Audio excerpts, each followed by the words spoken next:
चला 14 नंबरचं उदाहरण बघूया. From the following trial balance of Rohit Zhende prepare trading account, profit and loss account and balance sheet. Opening stock दिलेले आहे ते टी डी मध्ये येणार. आता मी नंबर पटपट वाजवतो, तुम्हाला काय आता कळलंच असेल कोणते पदं कुठे जाणार, म्हणून कुठले पदं टी डी पी डी असं जाणार त्या पद्धती वाचून दाखवतो. ओपनिंग स्टॉक टी डीला येणार, परचेस टी डीला येणार, वेजेस टी डीला येणार, कॅरेज टी डीला येणार. टी डी म्हणजे ट्रेडिंग अकाउंटची डेबिट बाजू. सॅलरी प्रॉफिट अँड लॉस अकाउंटला म्हणजे पी डीला येणार, प्रिंटिंग पी डीला येणार, ॲडव्हर्टाइजमेंट पी डीला येणार, बॅड डेट्स पी डीला येणार, डिस्काउंट अलाउड पी डीला येणार. आता पी डी म्हणजेच प्रॉफिट अँड लॉस अकाउंटची डेबिट बाजू. आणि डेटर म्हणजेच debtor, bill receivable, building, machinery, cash, leasehold premises हे सगळे एला येणार. एला म्हणजेच ॲसेट बाजूला येणार. याला नंबर ए येणार. ओके. ड्रॉइंगला नंबर -एल येणार. आणि डेप्रिशिएशन ऑन बिल्डिंग, आता इथं डेप्रिशिएशन ऑलरेडी ट्रायल बॅलन्स मध्ये दिलेलं आहे, ते याचा एकच नंबर येणार, कारण ट्रायल बॅलन्सचे नंबर एकच येतात. पीडी नंबर येणार याचा. काय येणार? पीडी. पीडी म्हणजे profit and loss account debit बाजू. आणि डेप्रिशिएशन ऑन मशिनरी सुद्धा पीडीलाच येणार. क्रेडिट बाजूला क्रेडिटर्स आहे, बँक लोन आहे. आता बघा बँक लोनला इथं नंबर पर्सेंटेज दिलेलं नाहीये, तर याची एकच एंट्री येणार आणि ती म्हणजे एल मध्ये. क्रेडिटरची सुद्धा एकच एंट्री येणार, ती म्हणजे एल मध्ये. सेल्स पीसी मध्ये येणार. Reserve for doubtful debts -PD मध्ये येणार. कॅपिटल एल मध्ये येणार.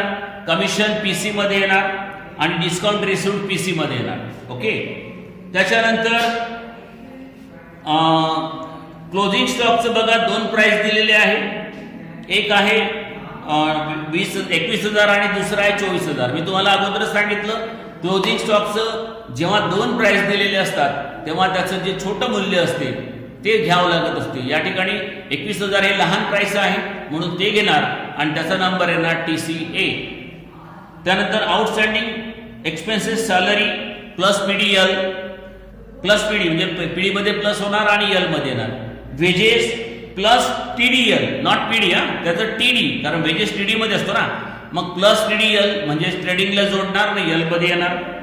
आणि इंटरेस्ट ऑन बँक लोन, इथं already interest on bank loan काढून दिलेलं आहे खाली.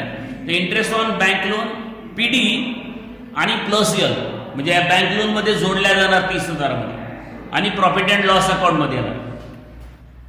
रिझर्व्ह फॉर डाउटफुल डेट्स, या उदाहरणात बघा बॅड डेट नाही, ऑलरेडी ऍडजस्ट म्हणून दिल्या गेलं नाहीये, पण फक्त रिझर्व्ह आहे, तर डायरेक्ट डेटरवर काढा 5% आणि पीडी -A घ्या, फक्त एकच पद. त्याच्यानंतर सेल्स मध्ये 2,000 रुपये इन्क्लूड केले आहे म्हणते. ओल्ड न्यूजपेपर बद्दल sales included 2,000 sales of old newspaper. तर या 2,000ला तुम्हाला सेल्स मधून मायनस करावं लागेल, कारण ते सेल्स नाही आहे, तुमचं काही रद्दी विकण्याचं काही काम नव्हतं तुमचं, म्हणून तुमचं कुठला तरी दुसरा बिझनेस असेल म्हणून सेल्स मधून मायनस करा, म्हणजे -TC मधून करा. परंतु ते दोन रद्दी विकणं हे इन्कम आहे, परंतु इनडायरेक्ट इन्कम आहे, म्हणून प्रॉफिट अँड लॉस अकाउंटच्या क्रेडिट बाजूला येणार. म्हणजे ट्रेडिंग अकाउंटच्या क्रेडिट बाजूमधून सेल्स मधून मायनस करायचं आणि प्रॉफिट अँड लॉस अकाउंटच्या क्रेडिट बाजूला इन्कम मध्ये दाखवायचं. तर इथं याचा नंबर येणार -TC आणि PC, -TC आणि PC. Lease hold premises is to be run for 10 year. तुम्ही जे लीज होल्ड प्रॉपर्टी घेतलेली आहे ती आहे तुमची, बघा गणितामध्ये 20,000 रुपयाची लीज होल्ड प्रॉपर्टी आहे आणि ती 10 वर्षाकरिता आहे फक्त. म्हणजे तुम्ही 10 वर्षाकरिता 20,000 रुपये लीज होल्ड जे तुम्ही घेतली असेल, मॉर्गेज घेतली असेल ज्यांच्याकडनं, तर ते 10 वर्षाकरता घेतलेली आहे आणि 20,000 रुपये किंमत मोजलेली आहे. म्हणजे दरवर्षी तुम्हाला त्या लीज होल्ड बद्दल किती रुपये खर्च येतोय? 2,000 रुपये तुमचं नुकसान होत आहे. म्हणून 2,000 रुपये त्याला डेप्रिशिएट म्हणून आपण किंवा रिटर्न ऑफ म्हणतात त्याला. ऍक्च्युली डेप्रिशिएट पेक्षा वर्ड रिटर्न ऑफ चांगला असतोय, पण चल नाही आलं लक्षात तर ठीकच आहे. त्याला डेप्रिशिएशन ऑन लीज होल्ड म्हटलं किंवा रिटर्न ऑफ लीज होल्ड म्हटलं तरी चालते. आणि म्हणून दरवर्षी 2,000 होईल ना, कारण ही लीज होल्ड 10 वर्षाकरता घेतली आहे 20,000ची, म्हणजे दरवर्षी 2,000 रुपये त्याची प्राइस कमी होणार. म्हणून 2,000 रुपये प्रॉफिट अँड लॉस अकाउंटच्या डेबिट बाजूला येणार, राईट ऑफच्या नावाने किंवा डेप्रिशिएशनच्या नावाने पण येणार, किंवा डेप्रिशिएशनच्या नावाने असल्यानं काही प्रॉब्लेम नाहीये. डेप्रिशिएशन ऑन लीज होल्ड 2,000 रुपये, तर प्रॉफिट अँड लॉस अकाउंटच्या डेबिट बाजूला येणार आणि तिकडे 20,000तून ते 2,000 रुपये डेप्रिशिएशनच्या नावाने कमी करणार ॲसेट बाजूला. तर अशा प्रकारे आता बघा, जेव्हा आपण गणित सोडवू तर त्या गणितात बघा, ट्रेडिंग अकाउंटला opening stock, purchase, wages plus outstanding, carriage, sales minus newspaper sales आणि क्लोजिंग स्टॉक असं क्रेडिटला लिहिलं आणि क्रेडिटमधून हे डेबिटची पदं मायनस केली तर ग्रॉस प्रॉफिट येणार. आणि त्या बाजूला मग क्रेडिट बाजूला हा ग्रॉस प्रॉफिट घेतलेला आहे. मग पीसी मध्ये पद लिहिणार आपण commission, discount receive, sales of old newspaper तो जो मायनस केला होता वरचावाला.